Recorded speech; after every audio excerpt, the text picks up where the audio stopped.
A transposição do Rio São Francisco, a obra que desviou não apenas água.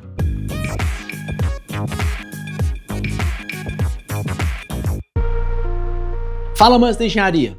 Você já parou para pensar como um projeto que prometia levar água a milhões de pessoas no Nordeste se transformou em um dos maiores símbolos de desperdício de recursos públicos no Brasil? Aquela obra faraônica, vendida como solução para a seca e o desenvolvimento regional, mas que décadas depois deixou um rastro de escândalos, desvios e promessas não cumpridas. Parece exagero, né? Mas por trás dos canais, bombas e discursos políticos, existe uma história que mistura engenharia, ambição e corrupção.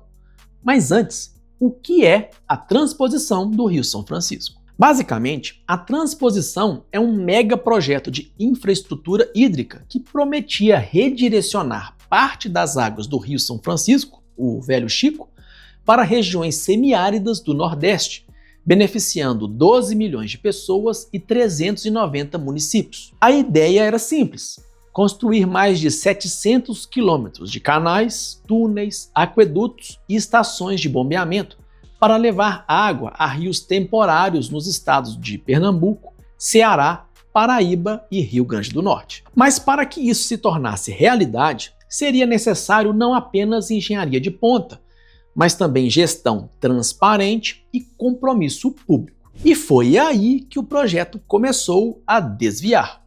Mas não só água. Mas como tudo começou? A história da transposição remonta ao século XIX, quando Dom Pedro II sugeriu a ideia de integrar bacias para combater a seca. No entanto, o projeto só ganhou forma concreta em 2005, durante o governo Lula, quando foi incluído no Programa de Aceleração do Crescimento, o PAC. O discurso era nobre: acabar com a indústria da seca e garantir água para consumo humano, irrigação e desenvolvimento econômico. O orçamento inicial, 4,5 bilhões de reais, com previsão de conclusão em 2010.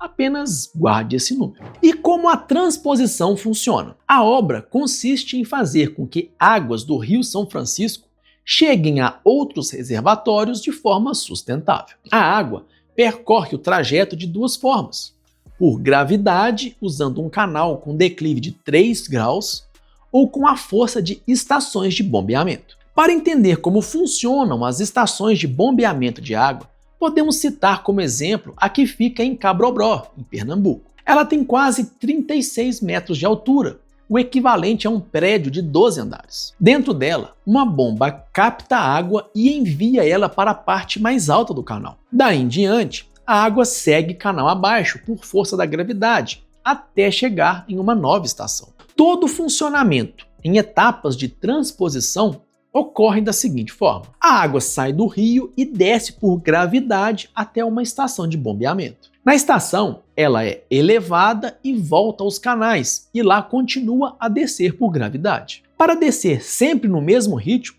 a água passa por tubulações e túneis subterrâneos. No meio do caminho, saídas de água abastecem diretamente 390 comunidades vizinhas à obra.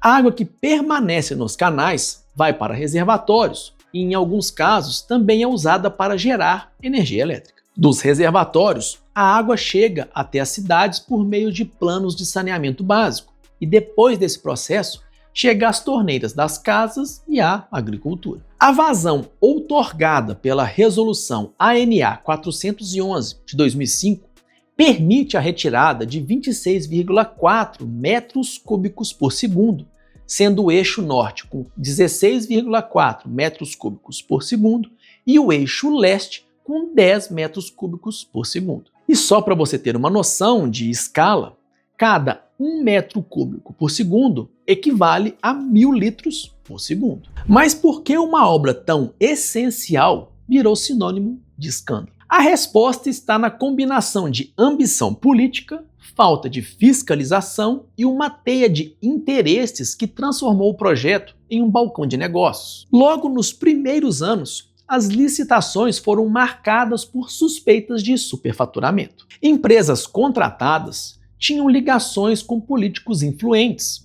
e os preços de serviço como terraplanagem e construção de canais chegavam a ser até 300% acima do mercado. Enquanto isso, as comunidades sertanejas continuavam dependendo de carros-pipa. Originalmente, a transposição do Rio São Francisco previa a construção de 699 quilômetros de canais e diversos ramais adicionais. No entanto, os governos Lula e Dilma reduziram o projeto hídrico para 477 quilômetros, cerca de 68% do plano original. Mas quem realmente lucrou com a transposição? Aqui entram grandes nomes ou infames dessa história. Investigações da Polícia Federal revelaram um esquema de desvios que envolvia empreiteiras, funcionários públicos e políticos. A Operação Vidas Secas investigou empresários do consórcio OAS, Galvão, Barbosa Melo e Coesa,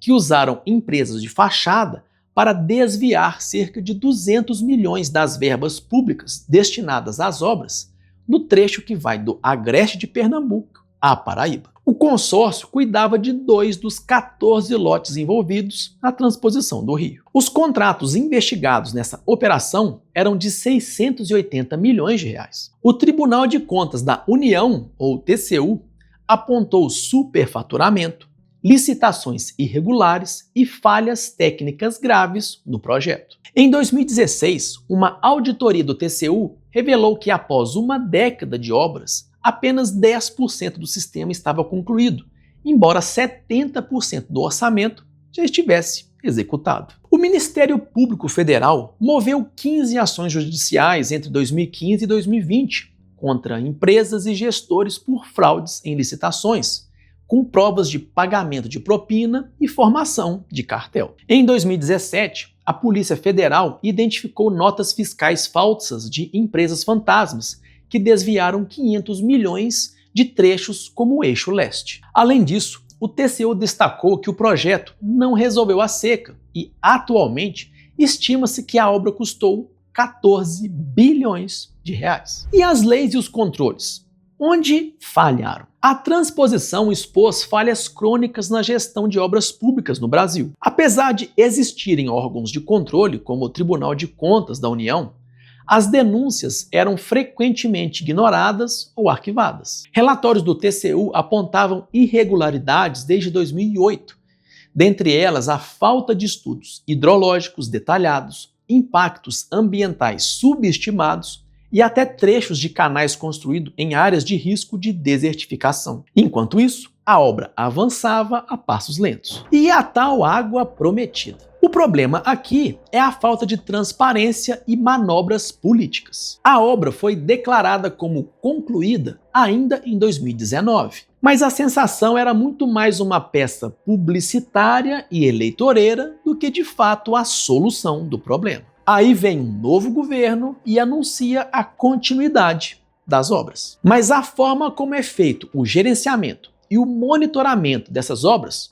não mudou. Então as chances dos problemas do passado se repetirem é muito grande. E o objetivo aqui não é falar bem do governo A e mal do governo B, mas mostrar que nenhum governo até agora tratou o problema com foco na solução do problema, e sim como meras peças de marketing. Dinheiro desviados, obras que gastam mais do que o orçado, e parece que tudo isso indica o óbvio. Estamos desperdiçando recursos que poderiam ser usados para outras obras prioritárias. Pensa aqui, uma obra que deveria ter custado 4,5 bilhões e acabou custando 14 bilhões, significa que nós perdemos a oportunidade de ter realizado outras 2 obras de 4,5 bilhões de reais em outras áreas prioritárias. E é por isso que a infraestrutura brasileira está em ruínas. Enquanto países como Israel investem em dessalinização e reuso da água com alta tecnologia,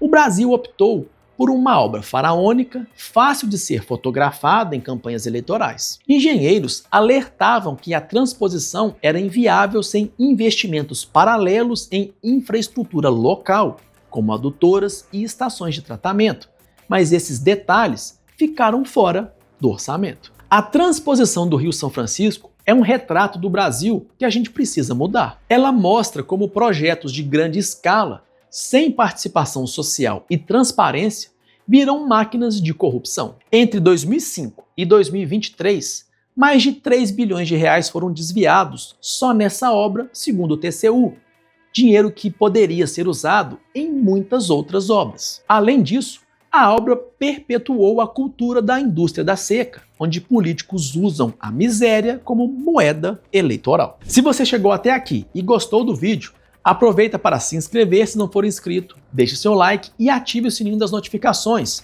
E se achar nosso conteúdo interessante, considere se tornar membro para nos ajudar a continuar produzindo conteúdo aqui na plataforma e ser lembrado em nossos vídeos. E se você está curioso para saber mais sobre os cursos que recomendamos, acesse o QR Code aqui do lado ou o link na descrição do vídeo para ter acesso a várias oportunidades de se desenvolver em várias habilidades que vão fazer um diferencial na sua carreira. E aí, conhecia essa obra da transposição do Rio São Francisco? Acha que ela cumpriu o seu papel? Deixa aqui nos comentários que eu quero saber. Aqui do lado tem duas opções de vídeos interessantes que você precisa assistir para expandir seu conhecimento e explorar sua curiosidade. E se você quiser contribuir com a gente, deixe seu like, se inscreva no canal, ative o sininho e considere se tornar membro do canal. É isso aí, amantes da engenharia. Um grande abraço e te vejo no próximo vídeo.